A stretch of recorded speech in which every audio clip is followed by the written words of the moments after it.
नमस्कार साथियों, आप सभी को झारखंड नोटबुक चैनल में हार्दिक स्वागत है। जनरल साइंस एमसीक्यू सीरीज का क्लास नंबर 24 में आज हम लोग देखेंगे क्या क्या।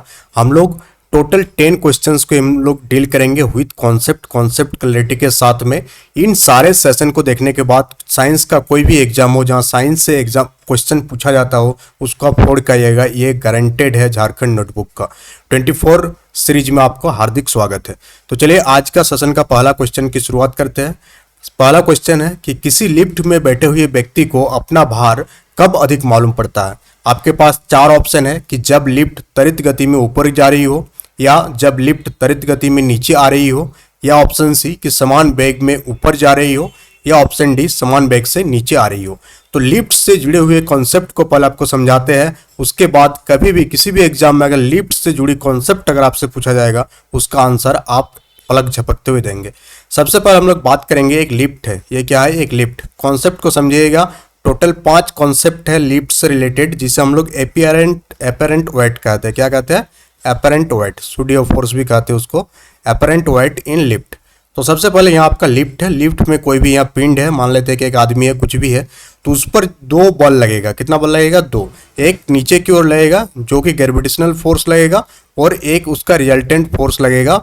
ठीक है, ये 2 चीज लगेगा। तो नीचे की ओर जो लगेगा वो भार जो होगा मास इंटू जो ग्रेविटी है एम इंटू जी हो जाएगा, और ऊपर आपका रिजल्टेंट है। यहाँ हम लोग रिजल्टेंट के मान निकालेंगे।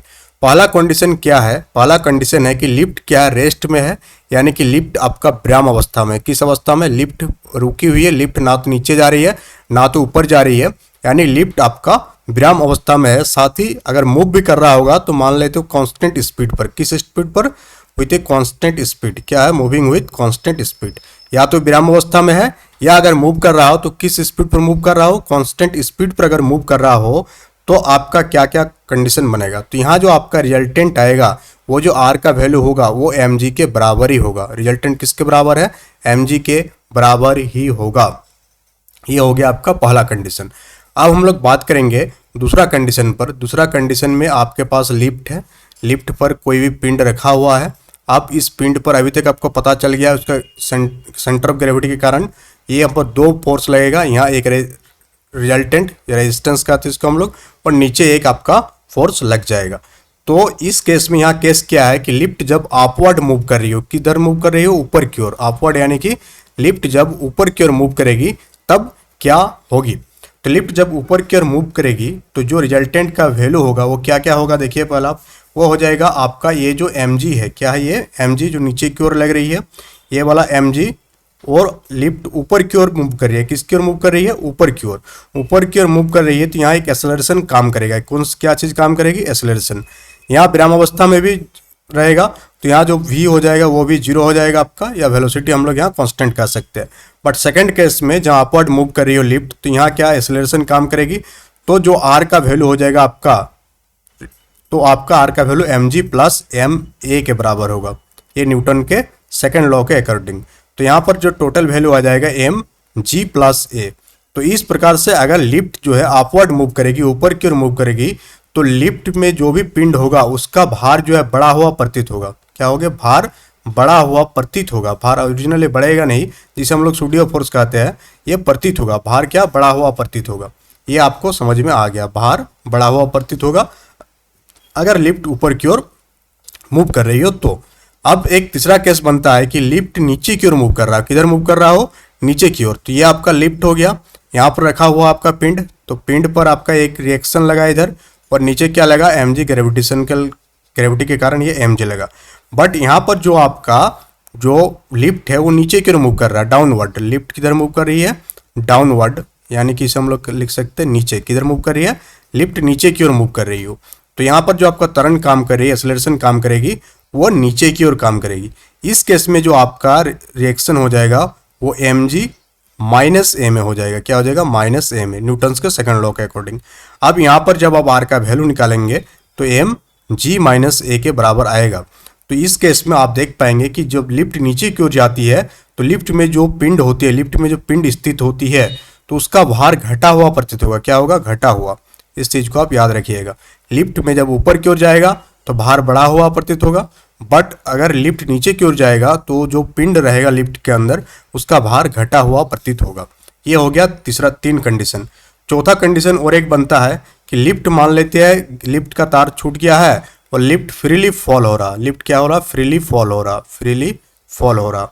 फ्रीली फॉल होगा उस केस में जो होगा आपका जो रेजिस्टेंस आएगा वो एम जी माइनस जी के बराबर हो जाएगा। तो ये आपका जीरो हो जाएगा। क्या हो जाएगा? जीरो। तो जब लिफ्ट क्या होती है एक समान वेग से ऊपर या नीचे गति करती है तो लिफ्ट में स्थित पिंड का भार में कोई परिवर्तन नहीं होता। ये एक ऑप्शन नंबर 1 था। सेकंड आपके पास था कि लिफ्ट जब अपवर्ड मूव करेगी तो उसका भार बढ़ा हुआ प्रतीत होगा। तीसरा आपके पास कंडीशन था कि लिफ्ट जब डाउनवर्ड मूव करेगी तो उसका भार आपका घटा हुआ प्रतीत होगा। और चौथा है कि जब लिफ्ट फ्रीली फॉल होगा तो रेजिस्टेंस जो होगा वो आपका जीरो हो जाएगा। यानी कि यहाँ पर एक चीज याद रखिएगा, नीचे उतरते समय अगर लिफ्ट का डोरी अगर टूट जाएगा तो ये जो पिंड है वो किसके भांति नीचे गिरेगा? मुक्त पिंड के भांति ये नीचे गिरेगा। तो ऐसी स्थिति में लिफ्ट में स्थित जो पिंड का भार हो जाता है वो क्या होता है? शून्य हो जाता है। और एक किसका स्थिति है? भारहीनता। हम लोग देखे थे कि जब जी का मान जीरो होती है तब कौन सा स्थिति आती है? भारहीनता की स्थिति आती है। क्लास नंबर 20 में इसको हम लोग बात किए थे। तो ये 4 आपको पॉइंट याद रखना। ये 4 पॉइंट से बहुत सारे क्वेश्चन पूछे जाते हैं, बार बार एग्जाम आपको देखने को मिलेगा। तो ये 4 को आप याद रखिएगा कंप्लीटली। अब हम लोग देखते हैं कि इस क्वेश्चन का आंसर क्या होगा। तो इस क्वेश्चन का जो आंसर हो जाएगा आपके यहाँ देख पा रहे होंगे कि आपका पूछा गया था आपसे कि किसी लिफ्ट में बैठे हुए व्यक्ति को अपना भार कब अधिक मालूम होगा? जब लिफ्ट जो है त्वरित गति से ऊपर जा रही हो। तो ऑप्शन नंबर ए एकदम बिल्कुल सही उत्तर हो जाएगा। तो ये क्वेश्चन का कॉन्सेप्ट पूरा का पूरा क्लियर हो गया। कॉन्सेप्ट समझ में आया होगा आपको तो सेशन को लाइक कीजिए, शेयर कीजिए। चैनल में अगर नए हैं तो चैनल को सब्सक्राइब कीजिएगा। हम लोग नेक्स्ट क्वेश्चन को मूव करेंगे और नेक्स्ट क्वेश्चन आपसे पूछा गया है कि लोलक जो होती है उसका टाइम पीरियड कितनी होती है। पहला, लोलक की जो कालावधि यानी कि टाइम पीरियड है वो किस किस चीज़ों पर निर्भर करती है। आप ऑप्शन को पढ़ेंगे तो पहला ऑप्शन है आपके पास कि वह द्रव्यमान के ऊपर निर्भर करती है यानी कि मास के ऊपर निर्भर करती है। ऑप्शन बी है आपके पास कि लंबाई के ऊपर निर्भर करती है। ऑप्शन सी है कि ये समय के ऊपर निर्भर करती है। और ऑप्शन डी है आपके पास कि यह तापक्रम के ऊपर निर्भर करती है। तो चलिए कमेंट बॉक्स में कमेंट करके इसका उत्तर आप देंगे कि इसका सही उत्तर क्या हो जाएगा। तो आपको पता होनी चाहिए जो लोलक की कालावधि होती है, टाइम पीरियड होती है, उसका फॉर्मूला आपको पता होनी चाहिए। तो टी इक्वल टू जो होती है 2 pi root under L by G होता है। क्या होता है? T equal to 2 pi root under L by G होती है। जहाँ ये जो एल है वो लोलक की लंबाई है, जो लोलक है उसकी लंबाई है। कॉन्सेप्ट वाला सीरीज में हम लोग देखेंगे लोलक किसे कहते हैं ये सारी चीज़। तो एल जो है यहाँ लोलक की लंबाई है। तो आपके यहाँ पर जो लोलक की कालावधि यानी टाइम पीरियड किस चीज़ पर डिपेंड कर रही है? जी पर और लोलक की लंबाई पर डिपेंड कर रही है। तो यहाँ जी कहीं पर नहीं दिया है बट यहाँ लंबाई का ऑप्शन में दिया हुआ है। तो लोलक की कालावधि किस पर डिपेंड करेगी? लंबाई पर निर्भर करेगी। किस पर? लंबाई पर। यहाँ आपको एल दिख रहा है ये लंबाई पर, और जी ये जो गुरुत्वीय त्वरण है उन दोनों चीज़ों पर निर्भर करेगी। तो अभी से कोई भी क्वेश्चन में पूछा जाए आपसे लोलक से रिलेटेड, लोलक का टाइम पीरियड से, तो टाइम पीरियड आप याद रखिएगा formula T equal to 2 pi root under L by G. और ये 2 चीज़ों पर निर्भर करती है, एक लोलक की लंबाई पर और गुरुत्वीय त्वरण। ये आपको समझ में आ गया। इससे संबंधित कोई भी चीज़ अगर आपसे पूछा जाएगा अब आप आसानी से उत्तर दे पाएंगे। जैसे ये वाला क्वेश्चन आप देखेंगे, इसमें आपसे पूछा जा रहा है कि लोलक घड़ियाँ गर्मियों में सुस्त हो जाती है। जो लोलक घड़ी होती है गर्मी में वो स्लो हो जाती है, उसका रीजन क्या है? पहला रीजन बोला आपसे कि गर्मियों में दिन बहुत लंबा होता है इसलिए ये सुस्त हो जाती है। या ऑप्शन बी कि कुंडली में घर्षण होता है। या ऑप्शन सी कि लोलक की लंबाई बढ़ जाती है।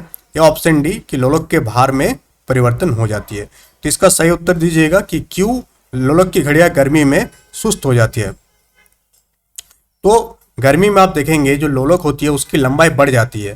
तो आप यहाँ देखेंगे T equal to 2 pi root under L by G होता है। ये आपको पता है, ये फॉर्मूला हम लोग बात किए। तो गर्मी के दिन में जो लोलक की लंबाई है, लोलक की लंबाई क्या हो जाएगी? वह गर्मी के दिन में बढ़ जाएगी, जिसके कारण उसका टाइम पीरियड क्या हो जाएगी? वहाँ कम हो जाएगी।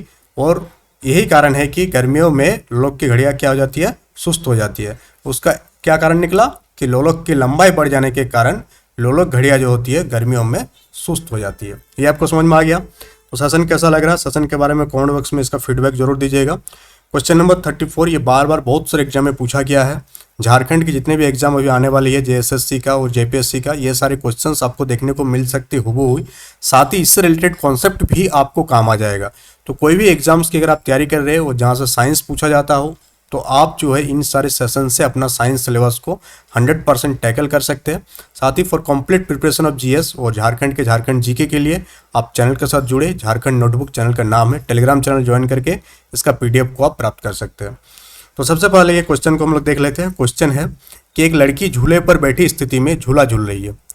एक लड़की क्या कर रही है, झूले पर बैठी, यानी झूला पर लड़की बैठी हुई है, झूला झूल रही है। तो उस लड़की के खड़े हो जाने पर जो प्रज्वल आवर्तकाल होगा तो उसका में क्या चेंज आएगा। तभी अभी हम लोग देखे थे कि जो लोलक की लंबाई अगर बढ़ जाती है तो वो सुस्त हो जाती है घड़ी, गर्मी के दिन में, वो घड़ी के केस में था। बट ये झूला के केस में क्या हो जाएगा, इसमें आपका क्या हो जाएगा कि जैसे ही लड़की अगर बैठी हुई है, बैठने के बाद अगर खड़ी हो जाती है तो आवर्तकाल कम हो जाएगी। आवर्तकाल क्या हो जाएगी, कम हो जाएगी। लोलक की जो प्रभावी लंबाई है वो कम हो जाएगी, जिसके कारण उसका आवर्तकाल कम हो जाएगा। तो इसका सही उत्तर ऑप्शन नंबर ए हो जाएगा। अब नेक्स्ट क्वेश्चन आप देखेंगे। नेक्स्ट क्वेश्चन आपसे पूछा गया है कि पेंडुलम घड़ी तीव्र गति से चल सकती है। जो पेंडुलम वॉच होती है वो किस महीना में तीव्र गति से चलेगी, ग्रीष्म ऋतु में, शीतकाल में, बसंत ऋतु में या वर्षा ऋतु में। तो पेंडुलम घड़ी जो होती है शीतकाल में जो होती है, विंटर सीजन में, वो तेज गति से चलती है, क्योंकि उस टाइम जो इसका जो आवर्त पथ है, इसका आवर्त पथ, ये वाला थोड़ा सा कॉन्सेप्ट आपको एक दिन समझा देंगे सारा चीज। आवर्तकाल, आवर्त पथ, इसका जो आवर्त पथ होती है और आवर्तकाल घट जाती है, आवर्तकाल घट जाती है, जिसके कारण पेंडुलम घड़ी जो होती है शीतकाल में तीव्र गति से ये चल सकती है। नेक्स्ट क्वेश्चन है कि पृथ्वी का प्लान वेग कितना है, एक्सेप्ट वेलोसिटी कितना है। तो पृथ्वी का प्लान वेग उस वेग को कहते हैं, यानी अगर हम लोग उस वेग से कोई भी चीज को पृथ्वी से बाहर फेंकेंगे तो वो पृथ्वी से बाहर चला जाएगा, उसी वेग को हम लोग क्या कहते हैं, प्लायन वेग कहते हैं। यानी कि प्लायन वेग का अगर डिफिनेशन आपसे पूछे तो वो न्यूनतम वेग जिससे किसी पिंड को ऊपर की ओर फेंके जाने पर वो पृथ्वी के गुरुत्वीय क्षेत्र से बाहर चला जाएगा। यानी आप पृथ्वी पर बैठे हुए हैं और यहाँ से कोई चीज को फेंक रहे हैं और आप चाहते हैं कि पृथ्वी के गुरुत्वीय क्षेत्र से बाहर चला जाए, तो कितना स्पीड से आप फेंकेंगे। तो इसके लिए आपको फेंकना होगा 11.2 किलोमीटर पर सेकंड की स्पीड से किसी पिंड को। आप जैसे ही फेंकेंगे ये पृथ्वी के गुरुत्वीय क्षेत्र से बाहर चला जाएगा, और इसी वेग को बुलाया जाता है प्लायन वेग, यानी वो न्यूनतम वेग जिससे किसी चीज को बाहर फेंकने पर पृथ्वी से वो पृथ्वी का गुरुत्वीय क्षेत्र से बाहर चला जाएगा, उसे हम लोग कहते हैं पृथ्वी का प्लायन वेग। नेक्स्ट क्वेश्चन आप देखेंगे कि अगर किसी वस्तु को 8 किलोमीटर प्रति सेकंड की वेग से अंतरिक्ष में फेंका जाए तो क्या होगा। अंतरिक्ष में आप किस स्पीड से फेंक रहे हैं, 8 किलोमीटर पर सेकंड की स्पीड से अगर फेंकेंगे तो क्या होगा। पहला है कि वो वस्तु अंतरिक्ष में चले जाएगी, दूसरा है कि वो वापस पृथ्वी पर आ गिरेगी, या सी है कि वो पृथ्वी के चारों ओर कक्षा में परिक्रमा करने लगेगी, और या फट जाएगी। 8 किलोमीटर प्रति सेकंड की वेग से आप अंतरिक्ष में इसको फेंक रहे हैं। तो अभी हम लोग देखें कि प्लायन वेग का जो मान होती है वो कितना होती है, 11.2 किलोमीटर पर सेकंड। इस स्पीड से ऊपर फेंकेंगे तो ही ये गुरुत्वीय क्षेत्र से बाहर जाएगा कोई भी पिंड, कोई भी वस्तु। बट आपको यहाँ फेंकने बोला जा रहा है 8 किलोमीटर पर सेकंड की स्पीड से, तो उस केस में ये क्या हो जाएगी, वो पृथ्वी पर वापस आ गिरेगी। उसको पृथ्वी से बाहर फेंकने के लिए आपको ये स्पीड चाहिए, ये वेग, ये वेलोसिटी आपको चाहिए, नहीं तो नहीं होगा आपका। नेक्स्ट क्वेश्चन आपसे पूछा जा रहा है कि चंद्रमा पर वायुमंडल नहीं होने का क्या कारण है। आप लोग सभी जानते हैं कि हम लोगों का जो अर्थ है, अर्थ में एटमॉस्फेयर पाया जाता है, इसके कारण इतने सारी घटनाएं हम लोग कर पा रहे हैं। अगर एटमॉस्फेयर खत्म हो जाएगा तो ये सारी घटनाएं हम लोग नहीं कर पाएंगे। तो यहाँ पर पूछा जा रहा है कि चंद्रमा पर वायुमंडल नहीं होने का क्या कारण है। तो चंद्रमा पर वायुमंडल नहीं होने का जो कारण है वो हो गया आपका कि इस पर गैस जो है उनों का प्लायन वेग उनके वर्ग माध्य मूल वेग से कम होती है। तो इसका उत्तर ऑप्शन नंबर डी हो जाएगा। चंद्रमा पर वायुमंडल ना होने का एक ही रीजन है, वो है कि इस पर जो गैस अणुओं का जो प्लायन वेग होती है, उनके वर्ग जो होती है, प्लायन वेग उनके वर्ग माध्य मूल वेग से कम होती है। इसका कारण क्या है, तो इसका कारण आप समझेंगे। पृथ्वी पर जो प्लायन वेग का मान होती है वो 11.2 किलोमीटर पर सेकंड होती है, बट चंद्रमा पर अगर प्लायन वेग पूछा जाए कि चंद्रमा पर प्लायन वेग का मान कितना होती है, तो 2.4 किलोमीटर पर सेकंड होती है चंद्रमा पर प्लायन वेग की मान। तो चंद्रमा पर प्लायन वेग से जो होती है गैस, जो भी गैस होती है उसका अणुओं का वेग जो होती है ज़्यादा होने के कारण वे प्लायन कर जाते हैं, और वही कारण है कि चंद्रमा पर वायुमंडल नहीं पाया जाता। चलिए नेक्स्ट हम लोग देखेंगे। नेक्स्ट टॉपिक है हम लोगों का कि प्रॉपर्टीज ऑफ मटेरियल्स, जो पदार्थों के गुण होती है, उससे रिलेटेड आपको बहुत सारे क्वेश्चंस आपको एग्जाम में देखने को मिलेंगे। तो यहाँ किस किस चीज़ का प्रॉपर्टीज से हम लोग क्वेश्चन देखेंगे। पहला हम लोग इलास्टिसिटी का देखेंगे, इलास्टिसिटी को हिंदी में कहा जाता है प्रत्यास्थता। प्लास्टिसिटी का देखेंगे, सरफेस टेंशन यानी कि पृष्ठ तनाव, इससे रिलेटेड हम लोग क्वेश्चन देखेंगे। और कैपिलरिटी, इससे रिलेटेड बेहतरीन क्वेश्चन आपको देखने को मिलेगा जो कि मैक्सिमम टाइम एग्जाम में पूछे जाने के चांसेस रहते हैं। तो पहला क्वेश्चन जो बार बार देख पा रहे होंगे कि कितने बार ये एग्जाम में पूछा गया है, बीपीएससी में पूछा गया, छत्तीसगढ़ पीसीएस में पूछा गया, उत्तराखंड पीसीएस में ये क्वेश्चन पूछा गया। और ये क्वेश्चन क्या है कि वर्षा की बूंद की गोलाकार आकृति का कारण क्या है। जो वर्षा के बूंद आप देखेंगे जब गिरता है पृथ्वी पर तो गोल आकृति में गिरता है, इसके पीछे का रीजन क्या है, ये रीजन आपसे पूछा गया। तो पहला है द्रव का घनत्व, दूसरा है पृष्ठ तनाव, तीसरा है वायुमंडलीय दाब और चौथा है गुरुत्व। तो वर्षा के बूंद का गोलाकार आकृति का जो कारण है वो है आपका सरफेस टेंशन यानी कि पृष्ठ तनाव। किसी दिए गए आयतन के लिए जो गोलाकार आकृति का जो पृष्ठीय क्षेत्रफल होती है कोई दूसरे आकृतियों के पृष्ठीय क्षेत्रफल से कम होती है।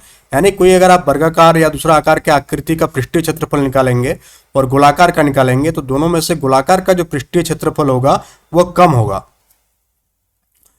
और इसी कारण जो होती है पृष्ठ तनाव के गुण के कारण ही किसी द्रव का जो है स्वतंत्र पृष्ठ न्यूनतम क्षेत्रफल घेरने का प्रयास करता है।